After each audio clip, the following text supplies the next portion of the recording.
Bonjour, bienvenue sur l'Argus.fr pour l'essai de la Renault Clio de 6e génération.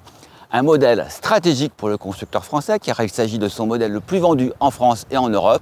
Et la Clio est la voiture française la plus vendue de tous les temps, toutes générations confondues. Alors cette nouvelle génération a-t-elle tous les atouts pour poursuivre le succès de la saga Clio? Est-elle agréable à vivre, sympa à conduire? Son nouveau moteur hybride est-il efficace? Vous êtes au bon endroit pour tout savoir. À nouveau, bienvenue sur l'Argus.fr.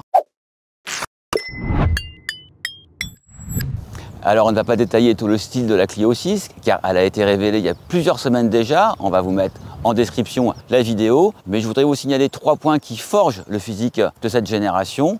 En premier lieu, cette face avant, très agressive, très nerveuse même. Moi j'aime beaucoup le dessin des projecteurs. Ensuite, le profil de coupé ultra compact. Et enfin, cet arrière ultra court qui se termine par une face très verticale au niveau du haillon. Il y a un détail original que je trouve sympa à l'arrière, ce sont les 4 feux indépendants. 2 sont positionnés sur le haillon et 2 sur les ailes. C'est un aménagement assez rare chez les marques généralistes. Renault l'avait fait sur la Twingo 2 Phase 2, mais je trouve que c'est une vraie signature et c'est en tout cas plus sympa que les bandeaux LED que l'on voit aujourd'hui trop souvent à l'arrière de nos voitures. Alors si la Clio a sa propre personnalité en termes de style, il y a quand même des éléments qui manquent d'originalité. Regardez ces arches de roues laquées noires et cet imposant becquet de toit, ça ne vous rappelle rien? Eh bien si, il semble directement inspiré de la Peugeot 208, la rivale de la Clio. Un mot sur les dimensions, car le nouveau style de la Clio impose un gabarit en hausse. La longueur s'étire de 7 cm pour atteindre 4,12 m et la largeur gagne 4 cm pour pointer à 1,77 m. Concernant les moteurs de cette Clio 6, cette fois le diesel c'est terminé. La gamme s'articule autour de 2 propositions. Pour démarrer, un 1,2 litre 3 cylindres turbo de 115 chevaux, disponible en boîte manuelle ou avec la boîte robotisé EDC à 6 rapports. Et ce moteur full hybride de nouvelle génération qui émarge à 160 chevaux, c'est le moteur que nous testons aujourd'hui. Enfin, la gamme sera complétée au second semestre 2026 par un moteur essence GPL de 120 chevaux. Avant de prendre le volant, une précision sur cette version d'essai. C'est une finition Esprit Alpine, c'est la finition la plus haut de gamme. Elle se distingue par quelques éléments décoratifs sur les boucliers, mais surtout par le badge Esprit Alpine sur les ailes avant et ses jantes en alliage diamantées de 18 pouces livrées en série.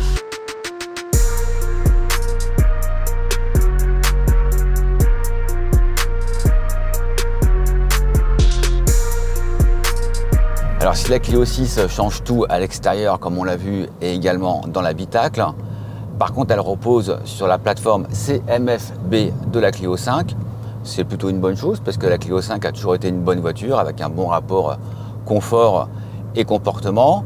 Et sur la Clio 6 on retrouve ce confort qui est très bon, mais également un petit peu plus de dynamisme. La voiture engage un peu plus dans les virages grâce à une direction un peu plus réactive. Et au niveau du roulis, c'est mieux maîtrisé et cela est dû à des aménagements sur la plateforme puisque les voies sont élargies de 39 mm à l'avant et 10 mm à l'arrière. S'il y a un point sur lequel la Clio 6 progresse, c'est sur l'insonorisation. On a fait tout à l'heure de l'autoroute à 130 km/h.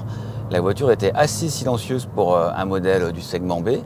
Et puis on retrouve ce silence sur la route avec une bonne isolation au niveau des trains roulants. On n'est pas trop dérangé par le bruit des pneus qui sont quand même des pneus en 18 pouces. Bien que la Clio soit plus grande et mieux équipée, elle limite son embonpoint entre 4 et 40 kg suivant les versions.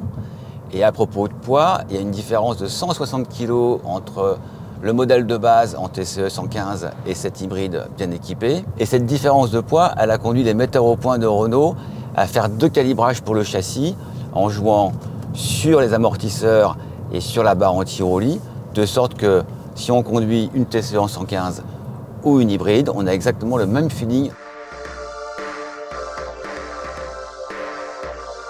La grande nouveauté sur la Clio 6, c'est son système hybride de nouvelle génération. On retrouve ici le groupe qui équipe déjà les Captur et Symbiose.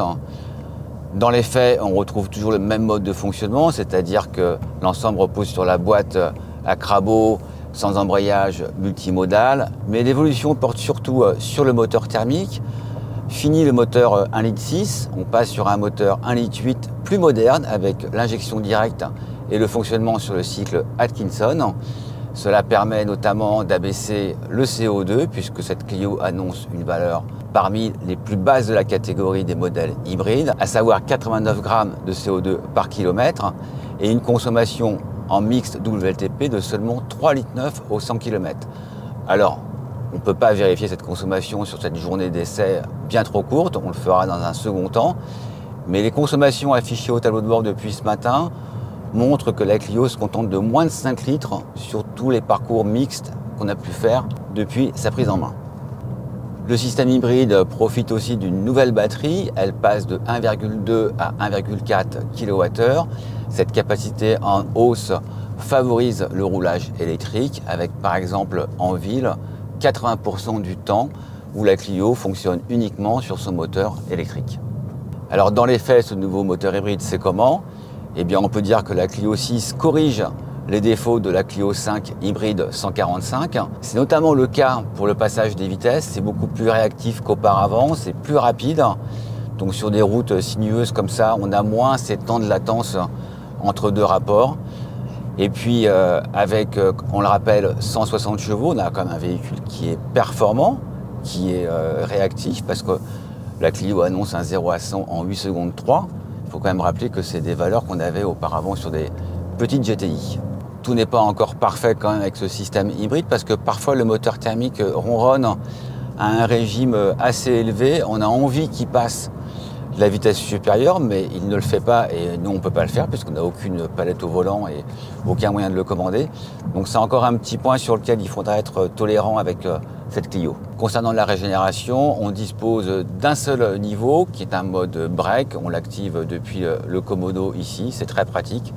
Donc ça encourage le frein moteur et donc de la récupération d'énergie pour la batterie. Concernant les modes de conduite, on retrouve les trois modes confort, éco et sport.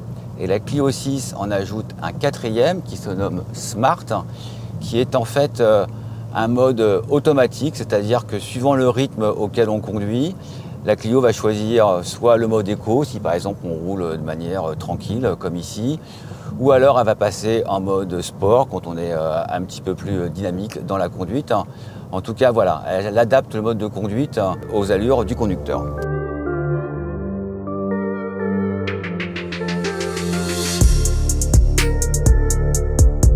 À l'intérieur aussi, tout est nouveau dans la Clio 6. On retrouve en fait un environnement qui est proche de celui de la Renault 5. D'ailleurs, cette Clio a adapté sa plateforme côté logiciel pour recevoir les grands écrans de la Renault 5. Donc on retrouve les deux dalles de 10 pouces, le système multimédia qui fonctionne sous Google avec une très belle interface très pratique à utiliser. On a aussi le volant qui est équivalent à celui de la R5 et puis ce Komodo qui fait office de boîte de vitesse alors que dans la Clio 5 on avait un traditionnel levier ici sur la console centrale. La console centrale justement, on retrouve ici deux prises USB-C, la recharge du smartphone par induction, indispensable dans une voiture moderne, un petit emplacement pour la carte main libre, même si on l'a plutôt dans sa poche en général. Et d'ailleurs, on peut remarquer que la coque est de la couleur de la voiture, c'est plutôt sympa. Et puis ici, une petite ouverture qui montre deux porte-gobelets et encore deux rangements.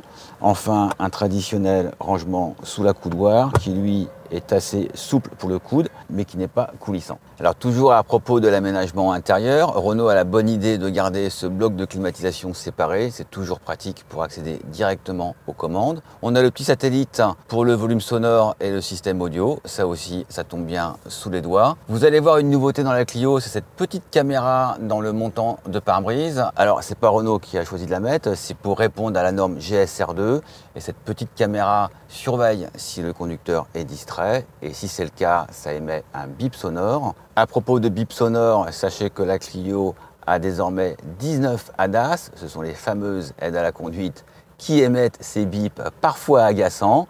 Mais Renault a la bonne idée d'installer un système qui s'appelle My Safety Switch, dans lequel on sélectionne les ADAS que l'on ne veut pas et il suffit d'un double clic sur la commande de gauche pour qu'elle soit désactivée. Notre finition Esprit Alpine se distingue par ce panneau en alcantara face au conducteur. C'est très agréable au toucher et au regard. Dans les autres finitions, c'est un bandeau de tissu qui prend place. On retrouve l'alcantara ici sur le panneau de porte et des surpiqûres sur la coudoir. Bon, par contre, on a beau avoir des surpiqûres et de l'alcantara, il faut se contenter de plastique dur en haut des panneaux de porte, en haut de la planche de bord et ici sur les côtés.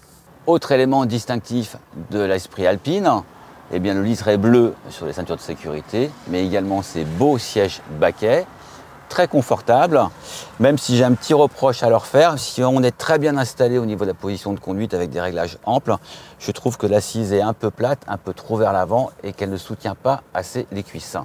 Enfin, un petit regret, et c'est toujours le cas dans la Clio 6, avec l'absence d'un toit vitré ou d'un toit ouvrant. Renault ne le propose toujours pas.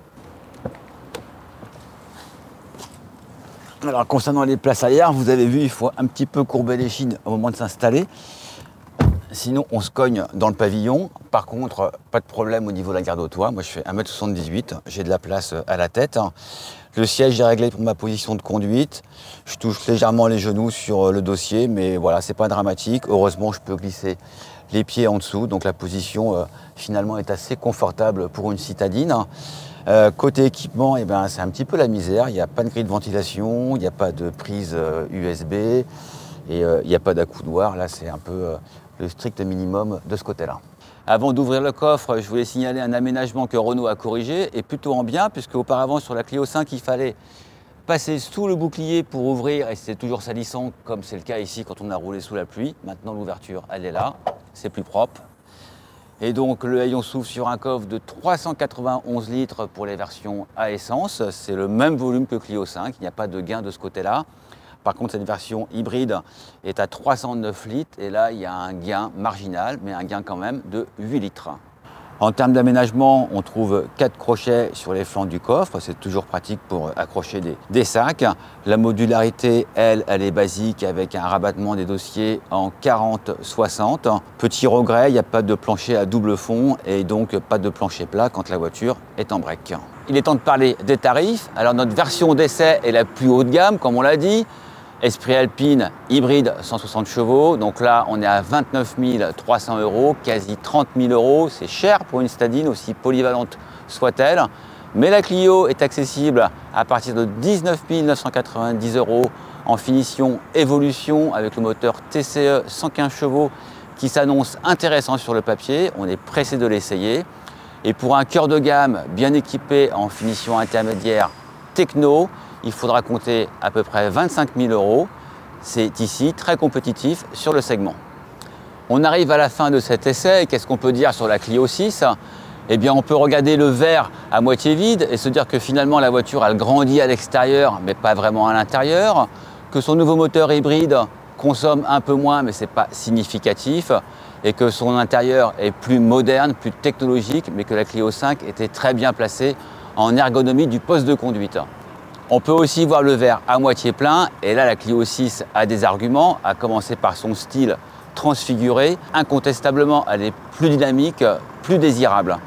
Son nouveau moteur hybride, lui, gagne en agrément avec des passages de rapport plus rapides, c'est plus agréable que sur la Clio 5 et son comportement routier reste référent dans la catégorie du segment B.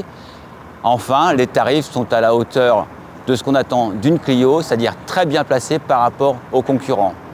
Les concurrents, justement, parlons-en. Et là, la Clio a un boulevard devant elle parce que le segment B est un peu atone en nouveauté. La Ford Fiesta est sortie du marché depuis 2 ans et on ne voit pas de remplaçante arriver. Dans le groupe Volkswagen, les Polo, Seat Ibiza, Skoda Fabia ont 8 ans d'âge. Elles ont eu des mises à jour, mais elles n'ont toujours pas de moteur hybride, ce qui leur est préjudiciable. À propos d'hybride, il y a forcément la Toyota Yaris à laquelle tout le monde pense, mais elle aussi, elle a déjà 5 ans à son compteur. Enfin, on peut citer la chinoise MG3 hybride, très agressive sur les tarifs, mais dont les prestations ne sont pas à la hauteur de la Clio 6. Dernière concurrente, la française Citroën C3, récente sur le marché, mais qui aura pour elle que le confort à mettre en avant face à une Renault très affûtée. Enfin, celle à laquelle tout le monde pense, c'est la Peugeot 208. On va très vite organiser un match sur l'Argus, car là, ça va être très serré entre les deux citadines françaises. Je vous invite donc à nous suivre sur les réseaux sociaux, sur l'argus.fr, pour être au courant des actualités et de nos prochains essais.